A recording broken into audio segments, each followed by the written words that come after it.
This up as a Dreamland special event. This is Whitley Strieber. What you're about to hear is possibly the most extraordinary single interview I've ever done. Bill Birnes and I just let loose. We both know a lot of things. We have a lot of secrets. Neither of us is getting any younger, and just frankly, we kind of let our hair down. So you're going to hear a lot of things in here. Those of you who have a full subscription probably hear things about, you might all hear it. I don't really know where any of this is because it was a kind of a hallucinatory experience for both of us to do this. Alan Hynek's experience of seeing humanoids, which is a deep, dark secret. Some things about the Department of the Navy, which you will never have heard before, about the Air War College in Wright Field, and exactly what went wrong, and what are these creatures, and why are they so...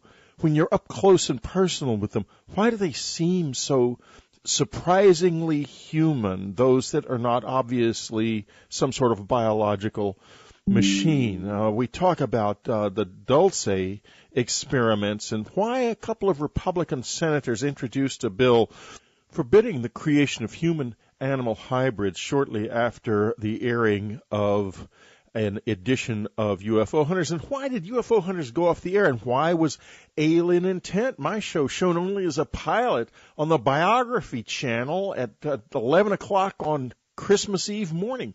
What are they trying to hide here? What is really going on? Well, okay, all I can say is this. Bill Birnes' website is ufomag.com. Go to ufomag.com, subscribe to the magazine. It has always been the leading voice in the UFO community, and it is a much more important voice than it's given credit for just in the general community. If you're not a subscriber to it, you really don't know a lot about what is going on in this world that is far more important than you're going to see in the mainstream media and the mainstream magazines. In fact, that's why it's marginalized, because you're supposed to be disempowered. Well, empower yourself. Go to ufomag.com and subscribe. Also, get their book, George Noory and Bill Birnes' Journey to the Light. It's an absolutely terrific book. Ignore the lousy reviews that are here and there on Amazon. These guys have enemies, big time. And you'll see most of those reviews are like 2 lines long. And they just say the book's a bunch of crap. And that's because they're not written by people who read the book. They're written by people who hate these guys. There's a reason not to hate people who are out at the edge trying to bring the truth out of the dark where it lies. These people need to be respected, and so does their book, and it's an extraordinary, wonderful book. Pick it up. Okay, now I'm going to just move on from here and directly into the interview with Bill Birnes. And those of you who are hearing this on the free Dreamland feed, you're going to get a little ad right now about subscribing. Do it, will you? Because, only about 3% of you listeners actually do subscribe to the program. If you did, we could do so much more. It's a wonderful, exciting book. And, Bill, I'm very happy and honored to have you with us here on Unknown Country and Dreamland. Well, thank you, Whitley. Honor actually is all mine. We've known each other for many, many years, and many, many years, more than I care to remember. And our relationship goes all the way back to Roswell in the 90s and Colonel Corso when I introduced the two of you and began a long and happy conversation. Right, that was at Roswell in 1997. That's right. That was an extraordinary conversation to listen to Colonel Corso telling the story of coming face to face with that alien in the cave. Amazing. I think you were at that lunch when he told that story. Yes, I was. And, what's so fascinating is, here we are coming up on, 15 years? It's been 15 years, coming up on 20 years, I guess. And it's funny seeing how the stories emanating out of Corso in the 90s and get so twisted, not only out of proportion, but out of reality to become something that they're not. And I guess you've experienced that a lot in your own writing, in your own life, in your own experiences. Oh, yeah. And, well, the most haunting thing Corso said was that that being had said to him when he asked what was on offer for us, a new world if you can take it. And that means both if we can bear it and if we can get it out of their hands. And we haven't managed to do either. We haven't taken it. And, I feel like, time is not on our side and that this species has got to become a cosmic species or we're not going to make it. We will not make it if we just stay on this planet like this. You're absolutely right. And it's funny, I've never deconstructed that statement the way you just did, but you're right, there are two meanings to that. What does the word take mean?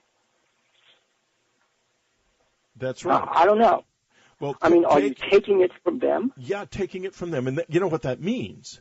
That means facing the fact that they're there and going for it. They're not going to give us anything, but we can take. Bill, I always think there is already so much information available to science. There's a damn implant in my left ear. No one wants to look at it. No one wants to take it seriously. And I'm just one person. If in terms of material, there are thousands of pieces of exotic material in the bodies of human beings all over this planet. With enough research, we could learn what they are and what they do, or at least learn something from them. Not to mention, why don't we have a massive program tracking all incoming unknowns onto this planet and build a database that shows exactly where they are and then correlate that to close encounter and abduction databases. We don't do any of this because our official belief is it doesn't exist, it's not happening. And we're not taking it. We're not taking what they have on offer. You're exactly right. Or maybe such a program does exist sub rosa, and we're never going to find out what it is because what it is might be so valuable, which could be another implication in what this creature said to Corso. What it is could be so valuable, it is in the hands of, I'm not going to use the word Illuminati or whatever, but in the hands of a chosen few, let's say. It's in the hands of jerks who are going to go down with the ship because they're not sharing this information. This information is meant to be shared, and because I know from experience with insiders, and you've had it too, they're not necessarily the brightest bulbs in the world. You want somebody to figure this out. Let's get Michio Kaku and Stephen Hawking and people like that involved. Let's get some serious scientists, not these jerkwaters who are so unable that they have to hide behind the classification system so they won't need to do what they can't do, which is publish, because they're not talented enough, publish in the peer-reviewed press. Let's get the real scientists involved. They're on the outside. I couldn't agree with you more, Whitley. In fact, one of the friends that I have who was NSA had said to me straight up, he said that, of course, various aerospace defense contractors, he said, have the craft, or at least one of them. They have it. And every few years, as they scratch their heads over what to do with it, because that's one of the questions, is it's not just, disclosing the material. It's once you disclose it, now what do you do with it? And they can't figure it out. And so they convene every few years. It's not every year. This is like the TED conference or something, but they convene every few years. They bring in various people, especially people who've, within the scientific and technical worlds, have said we really need to disclose this information to bring in more folks, more minds. And after they go over what this object, what they think this object is, and what the implications of our having this object are, even the most ardent people in favor of disclosure walk away saying there are probably 50 reasons, 75 reasons why we really can't disclose this. And I'm wondering to myself, and I've been told by various people who proclaim themselves on the inside. I mean, how do you know somebody's on the inside? Exactly. Right? We both have heard those people jabbering away a lot. Absolutely, and it's incredible, but the stories are incredible. I mean, one name, now that he's dead, I can mention it. I mean, one name that supposedly was on the inside was Malachi Martin. And yeah, Joe I heard Martin that too, and and I talked to Malachi about that very thing, and he was evasive about it, frankly. Yeah, until he began to, I guess, get religion and wound up dead from a very strange accident. Yeah, well, it's true enough. He did, and yeah, it wasn't too long after my uncle started telling me about Roswell that he had a heart attack and died, and General Corso got sort of sequestered in that that kind of nice but no exit condos that he was in, and so yeah, it's true. But go ahead about Malachi Martin.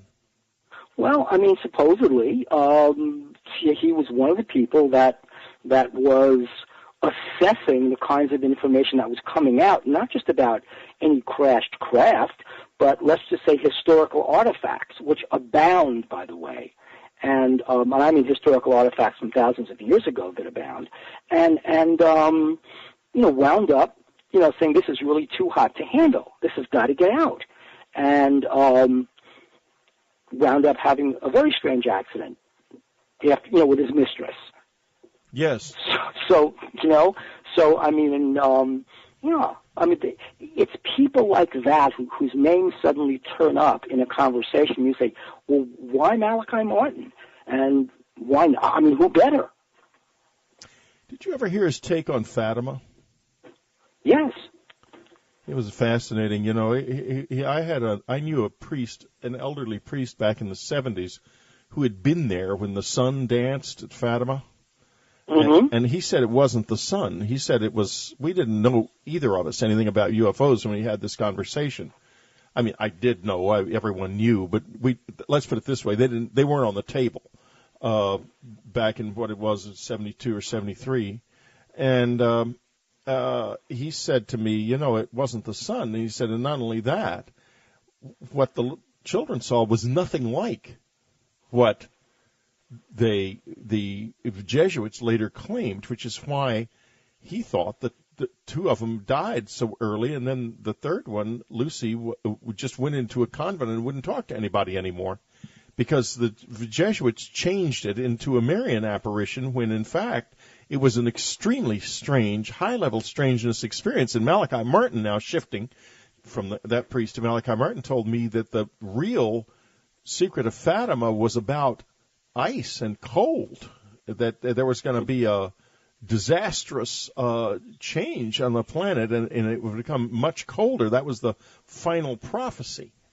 Of course, the one prophecy that came true was the auroras that have never been properly explained that appeared in Europe right before Hitler marched into the Sudetenland. Just like she said, there would be a warning in the sky. Yes. And then, of course, Andrew Bashago was working with a group of people. I mean, Andrew Bashago claimed that he was trained to be a time traveler by the U.S. government. He's a lawyer up in Seattle or Oregon or someplace. And, I mean, he was saying that it was a UFO incident as well, that it was kind of a manifestation the way Ezekiel had in the Bible, where it was a prophetic revelation by something that was extraterrestrial. Bill, you're a very weird guy. I consider you one of the most interesting people in the world. I'll be frank about that. And the reason I do is because every time I have a conversation with you, something, you have no idea what just happened, but I'm going to tell you. And this is what makes it so fascinating, okay? First, a couple of months ago, time travel burst into my life, first with Encounters with Starfire Tour over the past couple of years. Then David Lewis Anderson showed up in my life with his time travel stories. First you bring up time travel, then you bring up Ezekiel in the same breath. I have been working on time travel and with another a scientist who's completely unconnected, seemingly, with any of this, who works on a very advanced space project, working with him on the subject of Ezekiel and time travel, because there is a point in Ezekiel where Ezekiel sees skeletons reform into bodies and stand up and come back to life.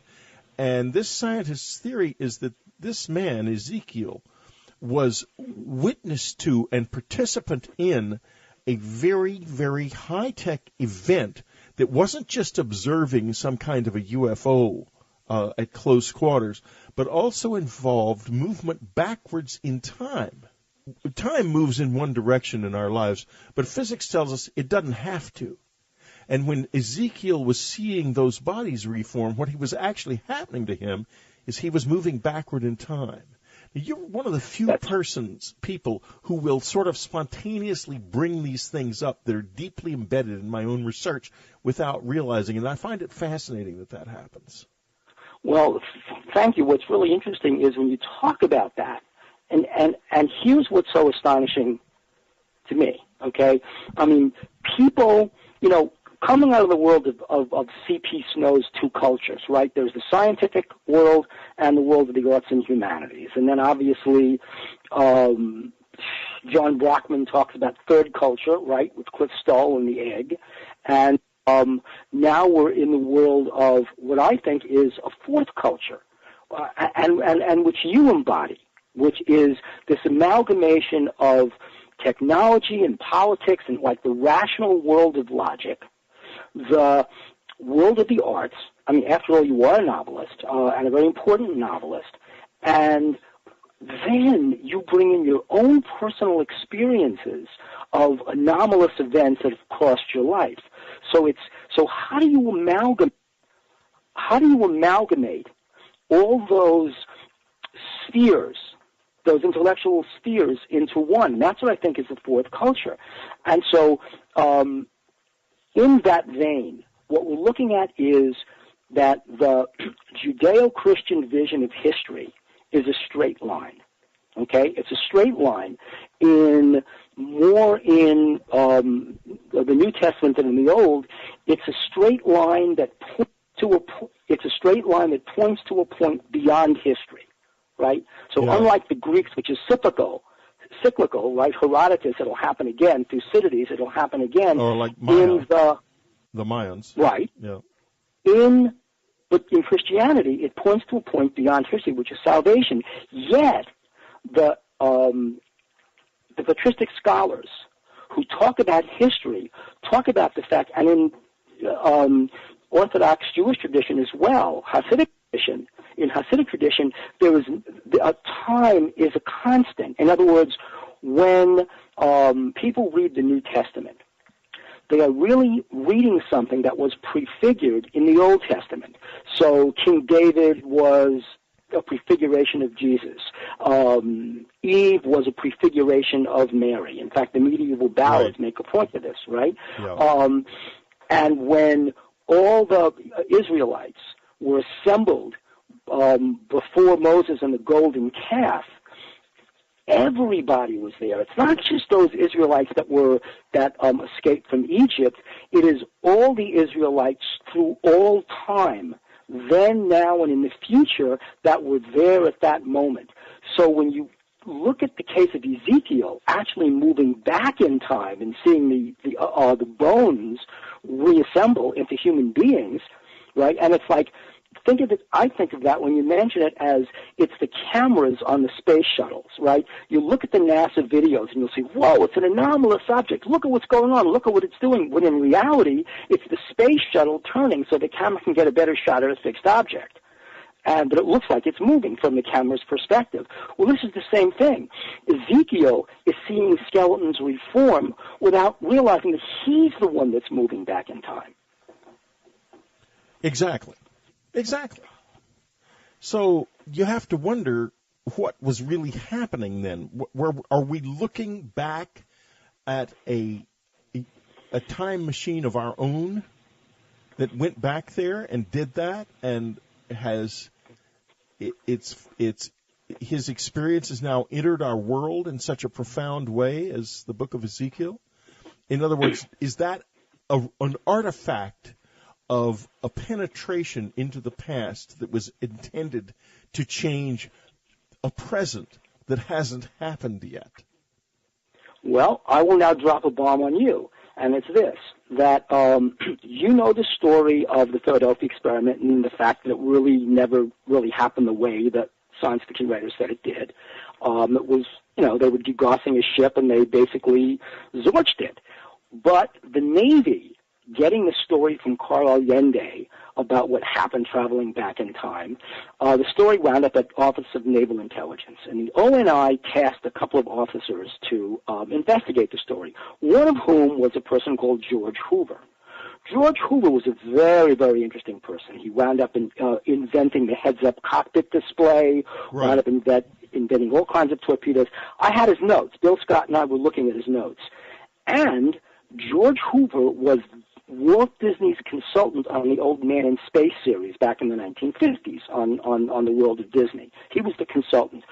George Hoover was the person who investigated the Philadelphia experiment for the Navy. And he was the Corso of the Navy. In fact, Ivan T. Sanderson wrote about Corso in his unpublished manuscript, wrote about Hoover in his unpublished manuscript. Hoover was fascinated with time travel. And one of the things Hoover told us before, he was getting Alzheimer's and he knew it, and he was basically downloading this information like crazy as long as he could remember it. He's dead now. One of the things he said was that everybody in the military at, let's just say, the special access level, right, knew and took for granted UFO encounters, flying saucer encounters, extraterrestrial encounters. He said they just take it for. It's as if you and I take for granted that certain cars are now hybrid cars, right? We just take it for granted. It's great. It's a new technology. They knew it. What was so frightening to them, he said, was not the fact that there were flying saucers going around. What was frightening was that the entities navigating these craft were much closer to us than anybody would ever imagine if they actually were human in a certain aspect. Indeed, that's very true, and people don't realize that until they don't realize you get really close to them, and the ones that are real, that are not actually machines or something, some of them are shockingly human. It's very true. Yeah, they're human. Yeah, exactly. The other thing was, look at Ingo Swann's encounter in Los Angeles with an ET that was tracking him. But if they were human, the other thing was that we had many of the same abilities that they did, one of which was traveling in time, and he said that's what scared the hell out of the military. And when you say traveling in time, do you mean just doing it without a machine, just doing it? Or do you that an individual could do it if they knew how? Absolutely. And the person I think would be a fascinating interview for you is Paul Smith. Now, you and I, so all the folks listening should know that you, I, George Norrie, and the person I'm going to mention all have the same editor at Forge Books, Bob Gleason. Bob Gleason. Yeah, Bob Gleason, folks. You've heard him on the show, and he's been on Coast, and you hear him in all kinds of unusual places. He's a genius, and he's our like the center of our little group. But go ahead. That's right. We have this kind of this literary cabal at which Bob Gleason is the center. Well, another one of Bob Gleason's authors is a former Army officer, Major Paul H. Smith, who I'm sure you heard of, who's now Dr. Smith, who runs a remote viewing school in Texas. And Paul Smith traveled in time. Paul Smith, living, walking, traveling, and now Paul will demur. I mean, he will say, yes, well, I'm not going to make that leap. But, of course, Paul Smith tells the story, and it's a fascinating story. It's in UFO Magazine, and he's mentioned it on Coast, and he should tell the story on Dreamland. He was tasked by Ed Dames, and Ed Dames, as you know, was fascinated with flying saucers, right, and was always looking to send a remote viewer out to find a flying saucer. And small Paul Smith found a flying saucer. I mean, that's my interpretation. Okay, so you know that Ed Dames was fascinated with all kinds of UFO stories, and Paul and I will debate over what actually happened, but when he tells the story, it just kind of gels in your mind. So Paul tells two stories of events he saw, and as you know, what remote viewers don't do or are not supposed to do is lay upon what they see this kind of analytical overlay. They just report gradually what impressions they get. Well, one of the things was a circular craft making its way through the atmosphere of one of Saturn's moons, the moon Cassini. And he said, I'm seeing this. I don't know what it is. It's an object. It's circular, and it's going through an atmosphere on a moon, and I can see Saturn. And he said this all the way back in the 1980s. Well, indeed, I said to him, I think you saw a UFO, a flying saucer. And he said, well, I'm not giving it an analytical overlay. And I said, yes. But, Paul, what you saw was our flying saucer. You saw the Huygens craft on the Cassini orbiter, on the Cassini probe going to Cassini. And he said, well, that would be one way if you wanted to lay something on it. You could say. The other thing he told me was this, that in another session with Dames, he saw himself in the desert looking at a body of water, a narrow body of water. And floating on that water was a large ship. He said it looked like a warship. And he saw or got the impression of an aircraft. And an aircraft fired a cylindrical object at that ship. It exploded. He could feel the burning. He could hear the wrenching of metal and the cries of people on the ship. He could sense the panic of the people who fired that missile. Then he said there was another plane. And he said if he had to describe it, he would say it was an AWACS. And they were watching this also in horror. That was on 1 week. The following week, and this was an Operation American Flag in the Persian Gulf. The following week, the Iraqis fired a missile, an exocet, at I forget what the name of the warship was, but it was one of our destroyers. That's right. And it didn't sink it, but it certainly caused a lot of damage. About 40 people were killed, 35 to 40 people were killed on it, and it fired on us. And he saw this a week before it happened. And supposedly, I forget who his commanding officer was. I don't know whether it was Bert Stubblebine or somebody else. Called him into his office, talked about the story in the Washington Post, and of course Paul's own report, his own, which we published in the magazine, Paul's own report of that incident that he saw, and basically said, how the hell did you do this?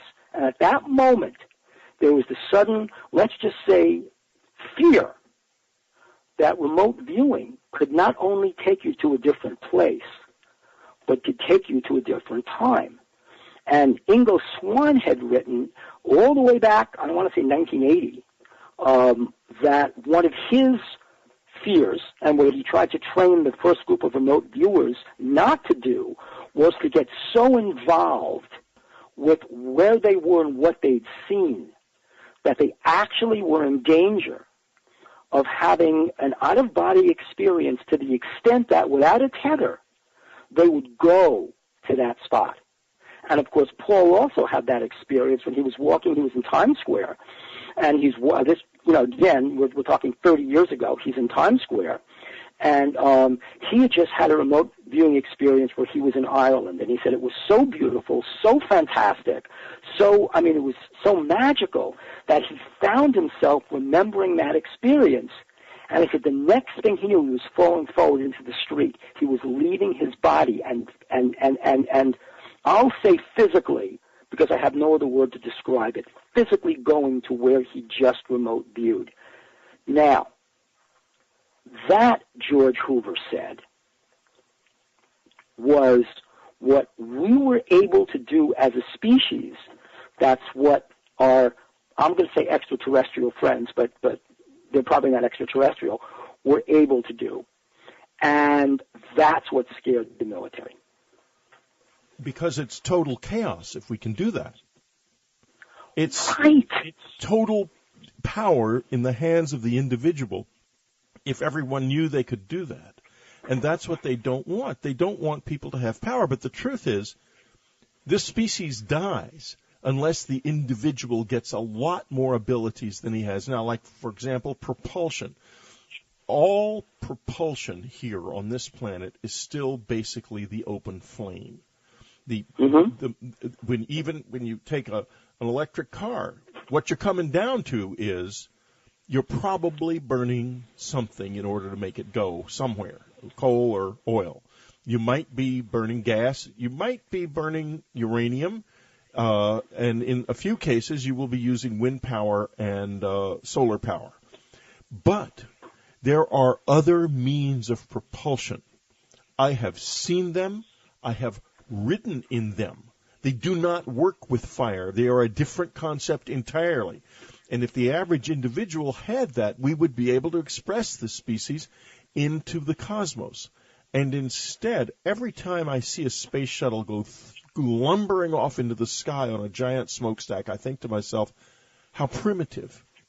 And of course, we can't send large numbers of people out into the universe because, first, we can't go fast enough, and second, we don't have the fuel. And we need a whole new means of propulsion. It is out there. It is available. It is right in our faces, and we won't even look at it. It just infuriates me. It's true, and of course you're right to be infuriated because you've got, and you've come up against this in your own life, in your own writings, in your own dealings with people, this kind of priesthood of science, which in many cases is kind of like the science on the planet of the apes. It is like, where do they get off? How arrogant can you be? There's two That's priesthoods. Right. There's a priesthood of science that says, no, none of this, it's all nonsense, it's all childish. There's another priesthood, the priesthood of the interior. You mentioned the Navy Department a little while ago, and I had a lot to do with them at one point. And, we're being very frank in this conversation. I'm getting older, and I'm sick of my secrets. I'm not keeping them anymore. So when things like this come up, I'm just going to spill it out, okay? When I was working with William Mallow on materials at Southwest Research Institute, there was a naval lab in Norfolk, I believe, which was also working on these materials. And it was so open, these guys even had business cards that said alien materials analysis on them, analysts on them. And I used to give them the implants and so forth, and we would more or less work together. But all I have from that now are Bill Mallow's personal notes, because I couldn't ever get anything documented by anybody, nor could I keep the business cards. I didn't ever go to their lab, but we used to have dinner together. There were 4 or 5 of them. They used to come down to Texas all the time for this and other reasons. They had a lot of things going on in terms of material science as well as this. This was just a sort of secondary thing they did. It wasn't even very important to them. But it was there, and it was ordinary life. Inside the past the thin membrane between the real world, which is the world that knows about the UFO phenomenon and knows it's real, and the outside world, which consists of intellectuals and prigs, scientists, and arrogant fools pretending it's not real, there's a very thin line. That's all I can say. That's right, and it is a very porous line as well. Not a coarse line, but a porous line, because information does go back and forth. But I think of 2 people, Whitley. I think of 2 people, Carl Sagan and Alan Hynek. Now, we all travel, you and I travel in the same circles in kind of a world of people who talk about UFOs, okay? Yeah. And Carl Sagan made this dramatic shift from someone who was kind of advocating more research into what possibly could be extraterrestrial visitation to an absolute self-proclaimed skeptic who then writes a novel which contains a lot more science than it should about what's happening with SETI and the kinds of signals they're getting. And then you bump into someone like a Seth Shostak. So we're sitting up at SETI, and while Seth is kind of pounding the table about why I'm such an idiot to go around looking for UFOs, he then says, why would you look for aliens, Bill, when you're an alien and I'm an alien? We all know we came from Mars. Life didn't start here on Earth. It was like souped up by aliens in Mars. And just wait till they finally admit that there's microbial life on Mars and the remains of a more extensive life on Mars, probably now dead, but it doesn't matter. That's what happened. And he just kind of blurts this out, right, at a table with people like shocked that he said it and said, but there are no UFOs and they never came here, we did hundreds of billions of years ago.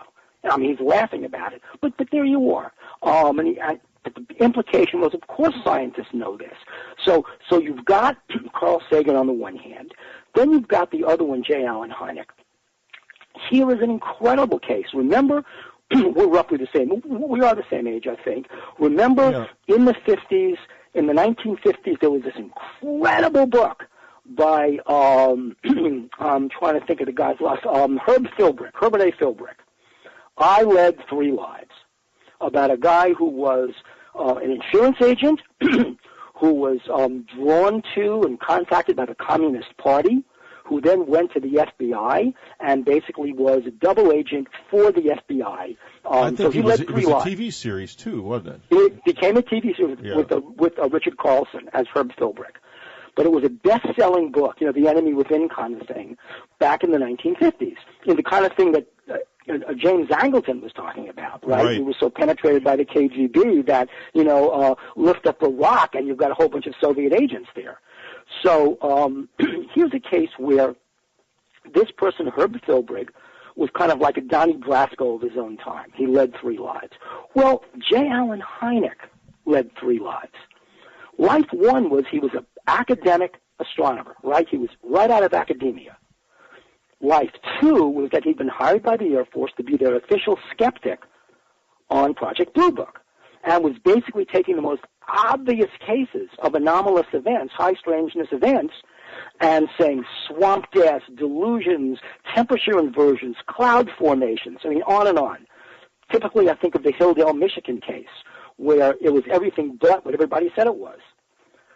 So, yet, according to various people who worked for him, not only did Allen Hynek know the truth, and the only way to stay close to the truth was to play the line for the government. In other words, you debunk this, and we will keep telling you the truth. Just keep your mouth shut. And that was why, after he left, after Blue Book closed down, he suddenly made this dramatic flip. But it was not a dramatic flip. He knew the truth while he was in Blue Book, but hey, you're working for the man, you're taking King George's dollar, you say what King George tells you to say.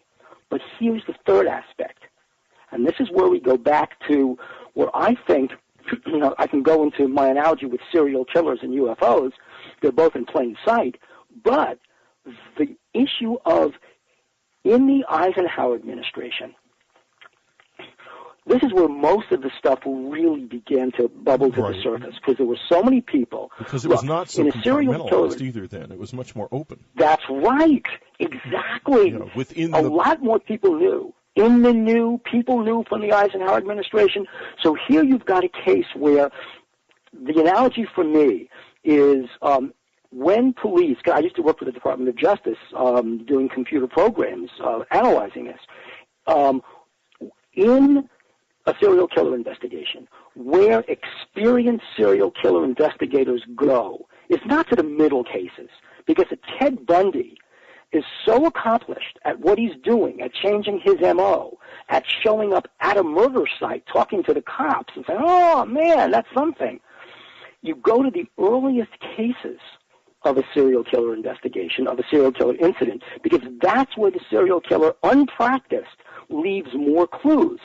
So in the case of Ted Bundy, he was actively stalking his first victim through Seattle, even in the same checkout line at the supermarket on the day before he killed her. He's basically stalking her. He knew her. There was a relationship. They were in the same classes together. Of course, nobody knew this at the time, because nobody knew where to look for Ted Bundy, because nobody knew his name. Okay, take that same analogy. So where would you go to do that same kind of analysis for UFO investigations? Well, you do it from the late 1940s through the early 1950s, right after Roswell, where we hadn't yet gotten so skilled at compartmentalizing, which is the exact word that you said, and the exact way we did it, at compartmentalizing the information, breaking it up into little silos and little boxes so that nobody could go from one box to the other. And where you end up is in the Eisenhower administration, where various individuals actually communicated with, I'm going to call it the humanoid, right? And those are some of the people that eventually got the information to Edgar Mitchell. You know, when Edgar Mitchell says, "I know because they told me." Yeah, well, I know Ed well. I've heard those stories. Right. Well, we know who told him now, and so and we know what the chain of information was. Alan Hynek was one of the people in the early 1960s who saw the humanoid. He had told this to people who worked for him. That is a big revelation to me. I did not know that. Tell us more. And I will tell you, he saw the humanoid. You know, it's like, I know the humanoid, you're no humanoid. It was one of those things. He knew it. He saw it. And I'm telling you, imagine living a life where your public face is debunk, debunk, debunk, and where your private life is you've not only seen but communicated with a humanoid. And the scary thing about that humanoid is that it's more human than it is noid. You know, when I was with the lady on the cover of Communion in New York, in the city, it was she had and her husband had confronted one of the editors from William Morrow and Company in a bookstore, which is documented, I believe, in Transformation or Breakthrough, one of the two.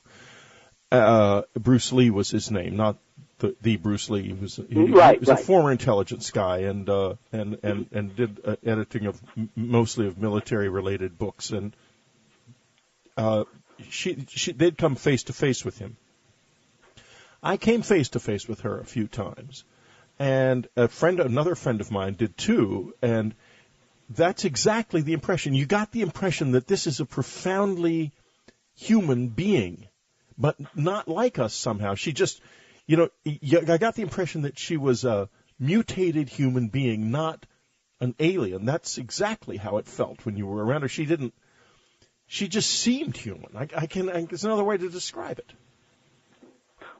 You're giving me the same description that former, now deceased, the late Colonel Marion Black Mac Magruder, who was one of the key figures winning the Battle of Okinawa in World War II, a very famous Marine pilot who brought night fighting techniques from the RAF to the United States Marines flyers, using radar vectoring to intercept the Japanese kamikaze pilots attacking our aircraft carriers off Okinawa.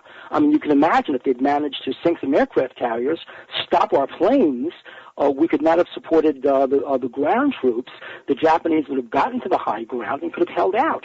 So he was really critical. There's a whole story in UFO Magazine, which I'm happy to share with folks. But the point is that in 1947, Marion Magruder, again, it's great talking to you about this because you know how this works.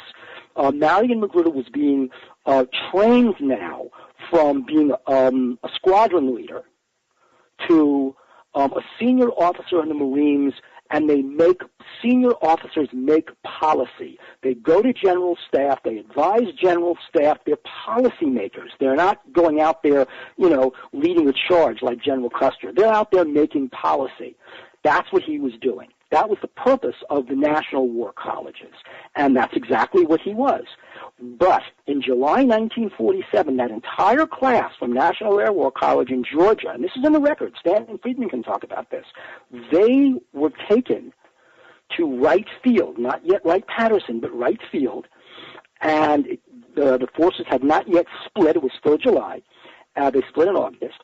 And where he said he was shown, he told his children on his deathbed, because he was a Marine, he wasn't going to disclose it, he was shown not only the debris from Roswell, I keep thinking of Phil Corso, but not only the debris from Roswell, but they actually saw what he called was the humanoid.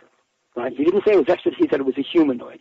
And he said the more he looked at it, the more he realized that it looked like us, except that it had strange features that he said you could tell. The scary thing was it looked like us but wasn't really totally human.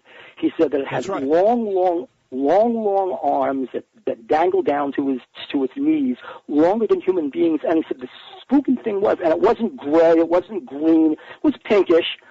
He said, but the odd thing was that its mouth kind of was the wrong size, its nose was the wrong size, its ears weren't protruding, but it moved in a wavy motion when it communicated. It didn't speak. When it communicated, and he said he called it squiggly. That was the name he gave it, because you can imagine something squiggling as it communicated. And he said what it sent to him, this was in 1947. He died in 1997 or 1998, so you're talking 50 more years, right? It communicated to him the impression, it wasn't words, they are testing me and I will die. They are testing on me and I will die.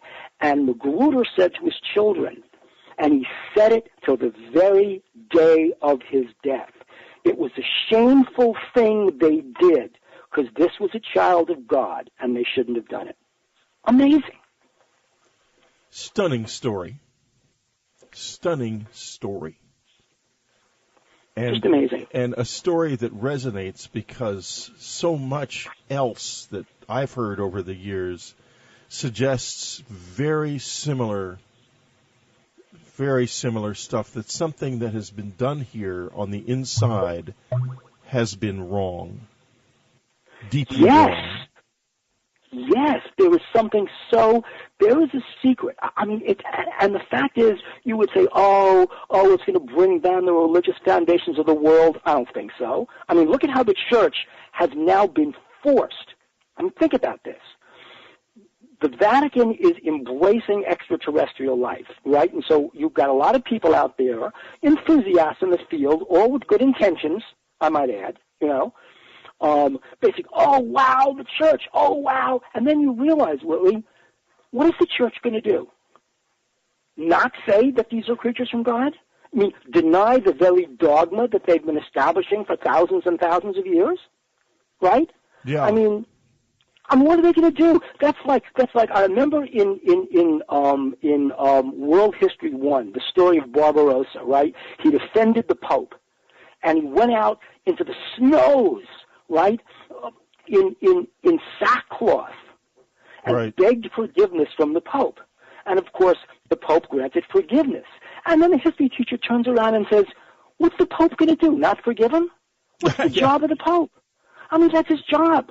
He wouldn't be a priest if he couldn't forgive. That's the purpose of the priesthood. That's the whole central dogma of Christianity. Hello? Well, even more central is that all life is a creation of the Creator. So what is the Vatican going to do? Deny the Creator created microbial life on Mars? Oh, no, that's a different category. Thank you. You've just thrown out the central story of both testaments. And they won't do that. On the one hand, on the other hand, we may be dealing with something so different that when the second you start thinking in those terms, that this is another creation of God, and I remember the previous Pope came to a decision to say that when Monsignor Balducci was involved, to remember that the aliens would be considered creatures of God, and should be treated as such. And we didn't do that originally. They had no legal rights, and so they were ruthlessly experimented on when caught. It's as simple as that. And yes, they are very edgy about being here, because would you want to go land in a lion's den? When they're in motion, when they're in control, they are absolutely impervious. But you turn off that technology, and what you find are little, vulnerable, afraid people who are much more fragile than we are, and who are very, very scared of us, even after years of interacting with me. It took them, first of all, from 1985 to 1993 to even come in the house when I was awake. They would come in the house for other people. Raven Dana and Laurie Barnes were two who they would come for when they were at the house. They would come into the house, but they wouldn't come near me because they were scared of me, because I had been very violent on that first night, very, very frightened and very violent. They were confused because they'd known me from childhood, and then they come back, and I don't remember them, and I go crazy, and they just didn't understand what had happened. In any case, we're scary to them. We're scary, and that's part of the reason for the fact that there's this gulf between us. Part it's our government and its confusion and its own fears, I think, listeners, if you read the story that I have about John von Neumann in the subscriber section in Whitley's room, it's called The Open Doors. It's about the sort of inner secret, the inner fear that if we acknowledge their existence, this will kind of open a door, a quantum physical door, and enable them to come pouring into our reality. Because they're not actually from our reality. It's just one of many, many different possibilities.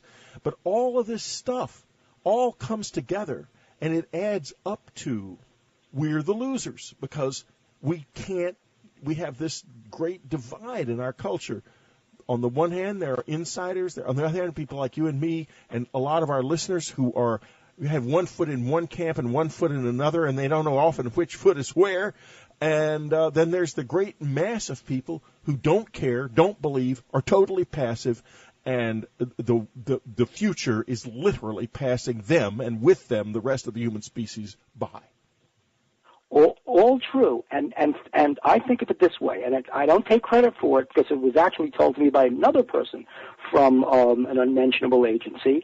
He said, begins by saying, I'm telling you, these people would show up as UFO hunters would kind of traverse the country, right?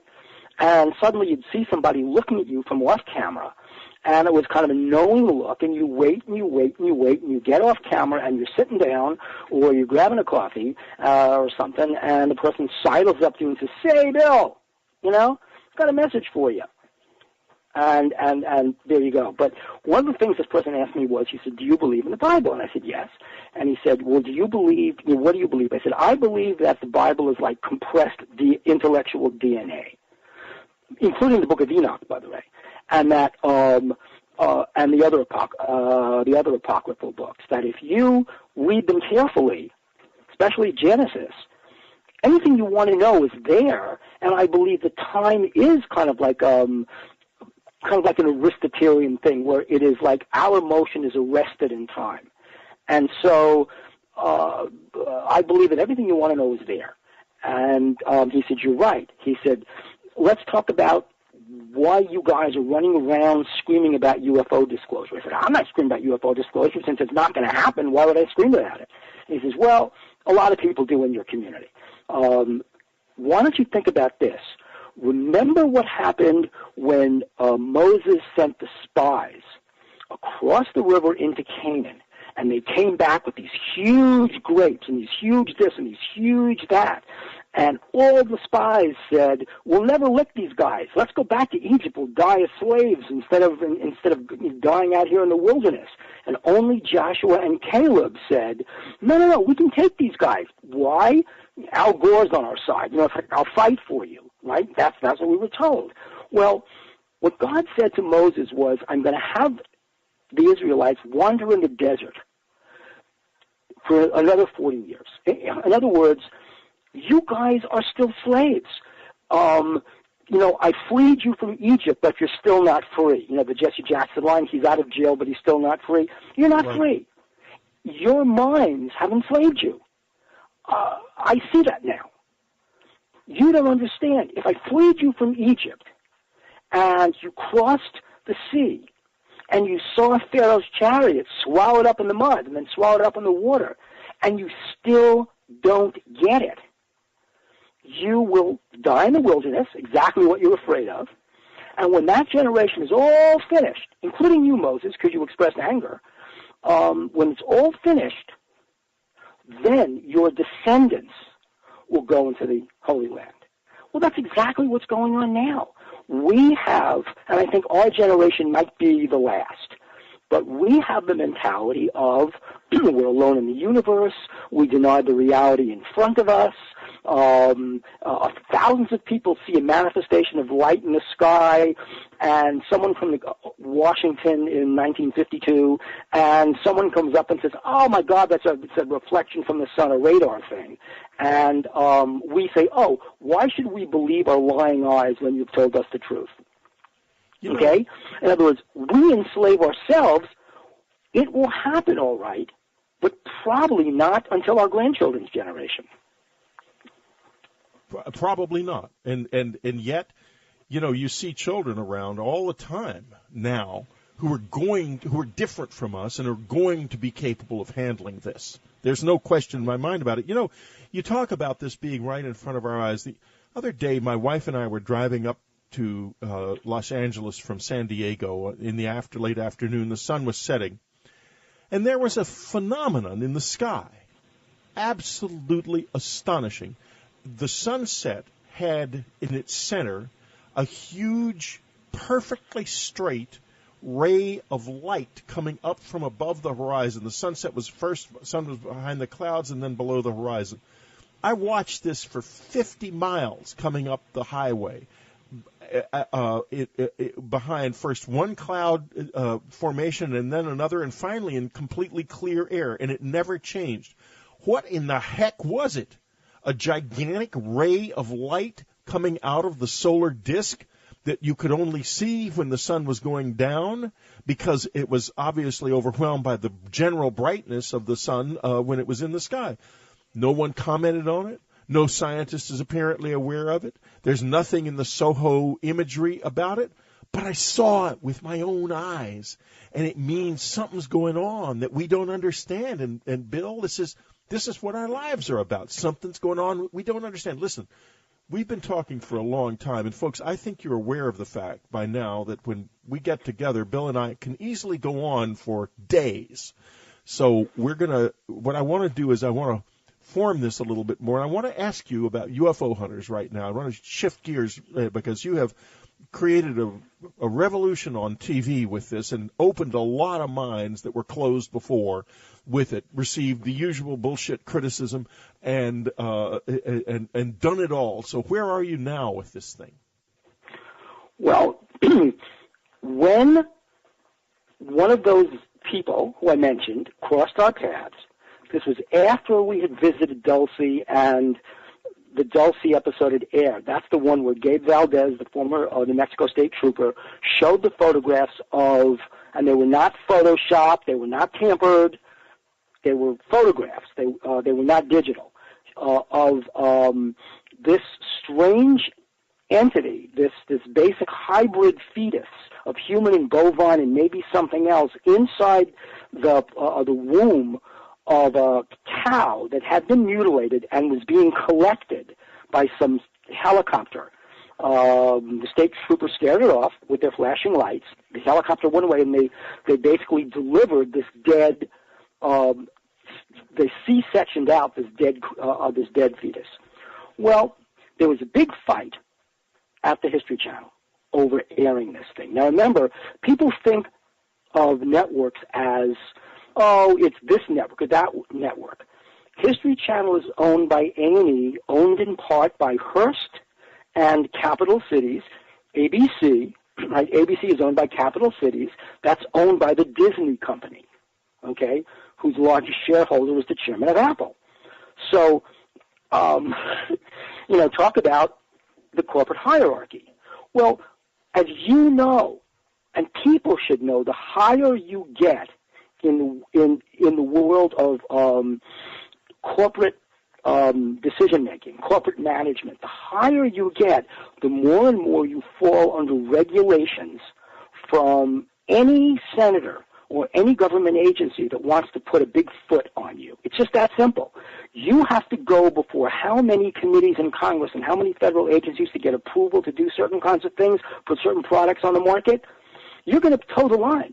Well, at a certain point, when people saw those photographs in some high places, especially the big pharmaceutical companies that are the sponsors of these companies. Now, just look at any History Channel episode. You'll see how many pharmaceutical companies are running ads. They freaked out. Get those idiots off the air. But we're under contract for a season. When the season is over, get them off the air. They've gone too far. It's one thing to go chasing after a UFO and go up and down Tickapoo Peak outside of Area 51. What fun. That's great. Yes, we captured some strange lights over Area 51. Great. So did Bob Lazar, so did John Lear, so did George. And everybody did. Go up there, you'll capture strange lights. You don't have to be a UFO hunter. They're there, okay? We don't know what they are, but they're there. But when you step on other toes, whether these are aliens, whether it's the military, whether it's big pharmaceuticals, whether it's some unholy alliance among them, I don't know. But when that show aired, it's the wrath of the network turned against us. You know, I had the same experience, but go ahead. Yeah. Then, well, people are hooting about it. Oh, look what they did. Look at the hoax photos. These are the debunkers. They were a hoax, I can tell you. Then, Senators Lindsey Graham, Mitch McConnell, I want to say somebody else, but 3 major Republican senators get up and they say, and they offer a bill to make human-animal hybrid crossbreeding a federal crime. They want to offer a bill amending Title 18, which is the United States Penal Code, the Federal Penal Code, to make it a crime to interbreed species. Now, what was going on with that entity that we saw in the photographs? Now, if you read more stuff going on in Britain, you'll find out that the Brits are busy hybridizing humans and pigs because at a certain point, because the serum, the blood serums with pigs, with bovine, with humans are very similar. In fact, they culture eggs, human ovum, in bovine serum. It's so close that what are they creating? Are they creating the super soldier? Well, maybe. I mean, who's to say they're not? But how about what they want, Whitley, are the stem cells. The stem cells from creatures that can't be called human, but are so close to having human DNA that you can do things with creating organs for these creatures. So imagine that you could create, you're creating heart valves, you're creating a pancreas, you're creating a kidney, or implants therein.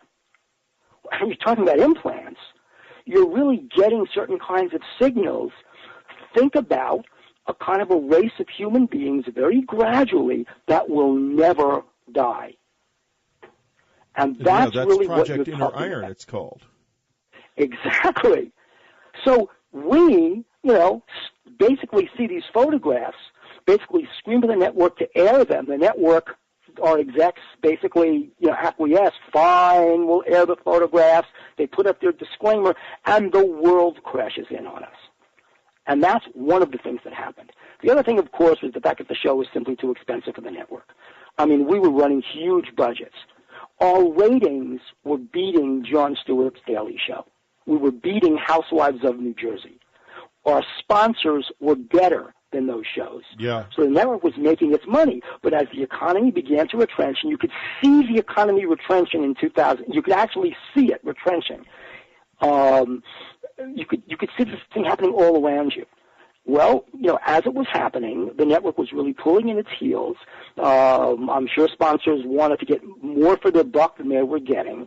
And quite frankly, what they did was they took a lot of the material that we developed. Ancient Astronauts was one story that we developed. They took Space Wars was another story we developed. They took that and they farmed it out to other production companies. I mean, it was theirs. It's not when you're working for an entity like the Disney Company and A&E and the History Channel. Really, they own it, as you know. And yes, so so they took some of the UFO stuff, they watered it down. They really diluted it and then farmed it out to other companies as episodes for other shows like Mystery Quest and Monster Quest and things like that. As far as we were concerned, you will not hear the new series UFO on that channel because they felt they were so burned by the problem of UFO investigations and research and things like that, is that unlike investigating a werewolf or investigating a vampire, okay, unlike those, which everybody loves. You love a good werewolf story. You love a good vampire story, as you know, right? Yes, but I've noticed. Unlike those, yeah, you've noticed that, haven't you? But as you also know, when you investigate UFO stories, you come across a bigger inconvenient truth. And we became a very inconvenient truth for the network because we caught UFOs on film. Our first episode, we were shut down almost because we stumbled across an NSA platform over Las Vegas hovering there. And we said, how does it hover? What's going on here? Well, we discovered nuclear buoyancy technology. Where it came from, I don't want to say it's Roswell, but we discovered it. When we broadcast it when I beamed my wife Nancy back at the office, hey, look what we found. I BlackBerry texted her. The thing shut its lights off and went down. And Bill Scott said, you idiots? He said, you idiots?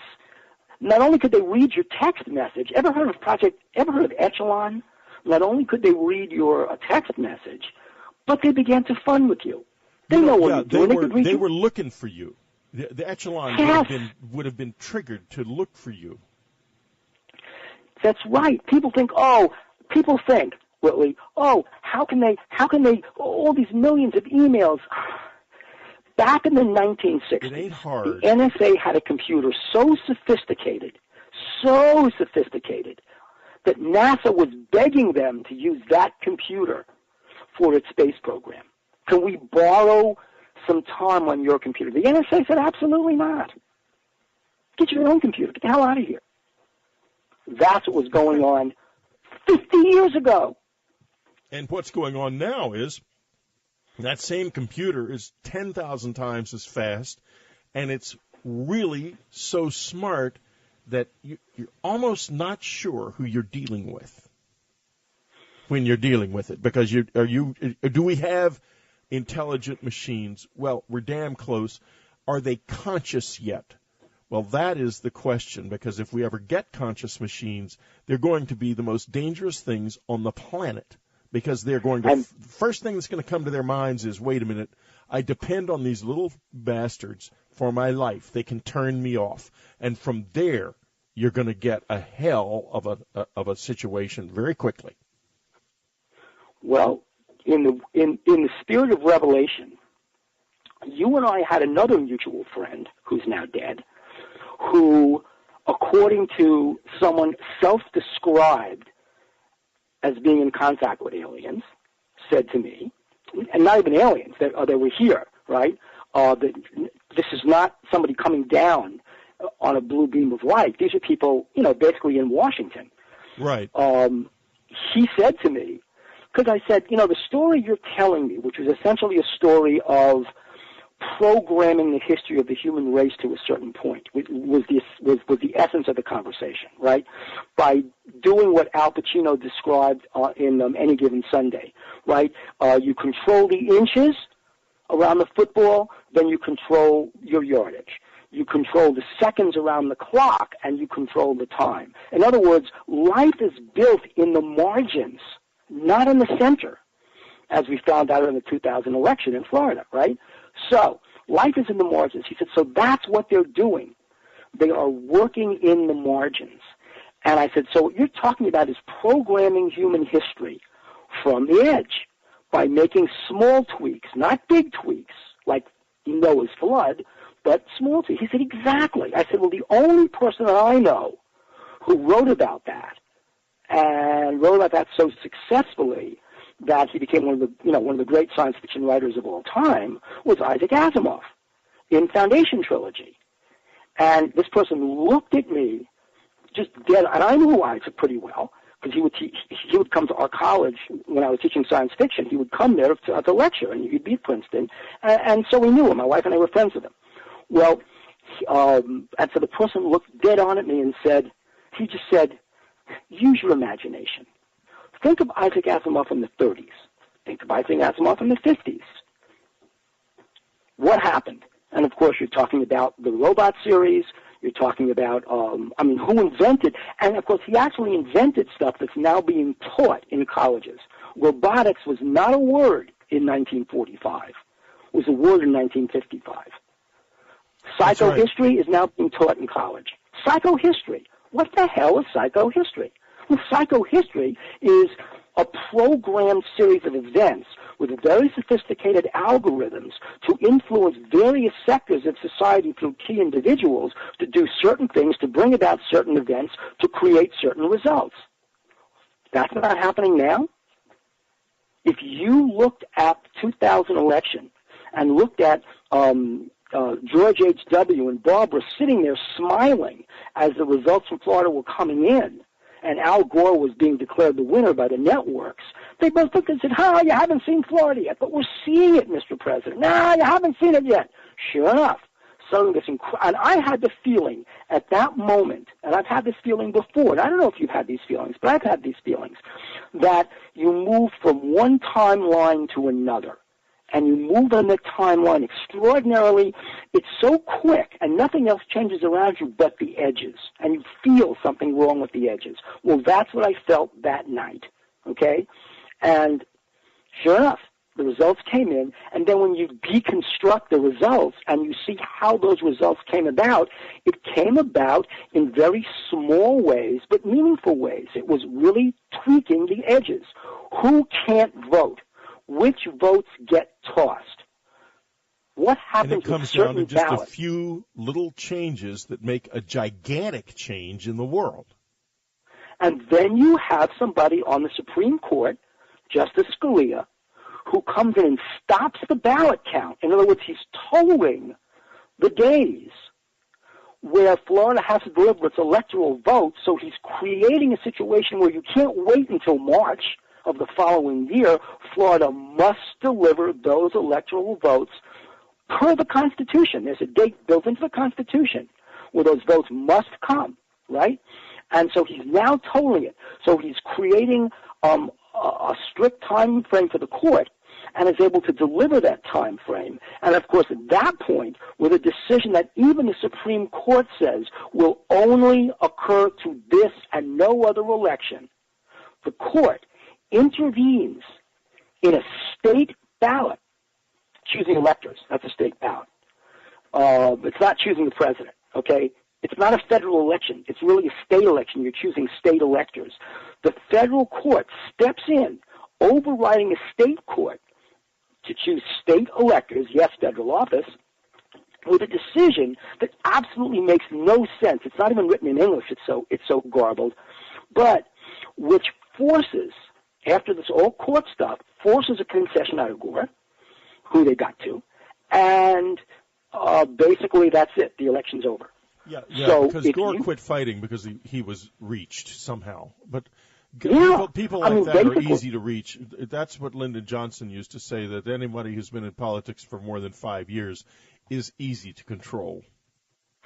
And you would know this because you're from Texas, and you know that Lyndon Johnson made scores of millions of dollars. He came to Congress with Roosevelt literally without shoes. Okay? Right. He was a poor man. Yes. And he made, literally over $40, $50 million, which at that point was a lot, in an industry that was communications, that was coming to be one of the most regulated industries in the country and still is. Regulated. Johnson made that money. He was so dirty. He was so in deep. And yet, and here's where you have to rise above this, he had a brilliant vision, which I think the Great Society was, of, whoever I have to deal with, I will deal with that person to bring about my vision. And what did he bring about? Probably the most important pieces of legislation in the 20th century, the Voting Rights Act, right, the Civil Rights Act, the whole Great Society programs. Lyndon Johnson would have been one of our country's greatest presidents had he not had to deal with Bobby Baker before he got to the White House, had Bobby Baker not been indicted, had Bobby Kennedy not said to Jack, Lyndon is off the ticket and he's going to go to jail, and had not someone come to Lyndon from one of the various agencies and the associated crime families and said, Mr. Vice President, you now have a choice. This is kind of like Monopoly.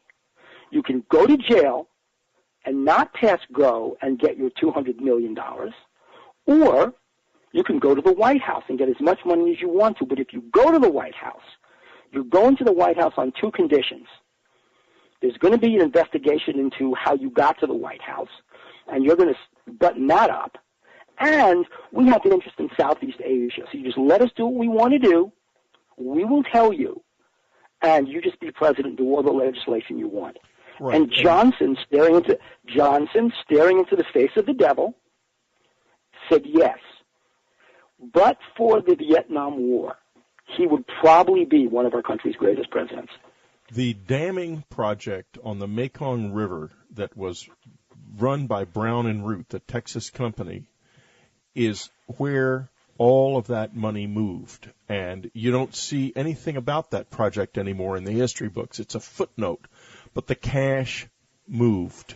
That's what a lot of it was about. That's what a lot of American lives, Vietnamese lives too, were lost for over there. So that Yes. money could be moved. It's as simple as that. Think about how much oil there is in the China Sea. Yeah, exactly. What is the only deep water port there? Which is what we fought the Japanese over, by the way. And before World War II officially began, we stopped the Japanese from getting there. Think of all the oil. Think of the one port, the one deep water port, the one port we mined, Haiphong. Yes, Haiphong. You know, it was said of Lyndon Johnson, and at least in family circles, that he had a great heart, but it was a dark one. So we had to be careful. And that was for sure true. Bill, you know, the last thing I think, I'm going to just mention something in regard to UFO Hunters, because I don't know if you know about the Alien Intent pilot that I did. It was also done for A&E, and also it supposedly was going to end up on the History Channel, and exactly the same thing happened with the one difference. The pilot was enough for them, because this was a pilot that showed an implant being removed from an individual and then showed proof really positive that this was not of human construction and couldn't have been, and was not natural either. That pilot, first of all, they ditched it. A&E wouldn't run it at all. And eventually it shows up on the Biography Channel at 11 o'clock on Christmas Eve morning, run exactly one time. Why did they do that? They did it because if they hadn't run it at all, it would have reverted to my ownership. And now they own it. And it's dead forever. Dead forever unless somebody puts it up on the Internet clandestinely who happened to record it. I certainly can't. I saw the pilot. Yeah, go ahead. I saw the pilot. I saw the pilot in its entity. I don't have it, but I saw it, and I would love to get it up on the Internet. I remember how spooky that was when you are hit in the face. You, I mean the viewing audience, is hit in the face with the fact that this object could not be of terrestrial origin. Right, exactly. You know, we found out even more about it afterwards. It has isotopes in it that are not that don't occur on Earth. It is an extraterrestrial originated object. There's really no question about it. But you know, nobody will look at it. Nobody will take it seriously. It's just absolutely amazing. It's it's like a little bit like the ancient Romans invented the steam engine back in the 2nd century AD, and they just never got it. They never understood what they had, and their whole world failed and died because of that, and is now just bones and memories. And you know, if we don't embrace this whole thing, all of this weird technology, the strange beings, everything we've been talking about, and look at it in an orderly and considered way with the scientific tools we possess, we're going down the same road as they went, the same way. That's exactly right. When you look at Alien Intent and you try and grok the fact that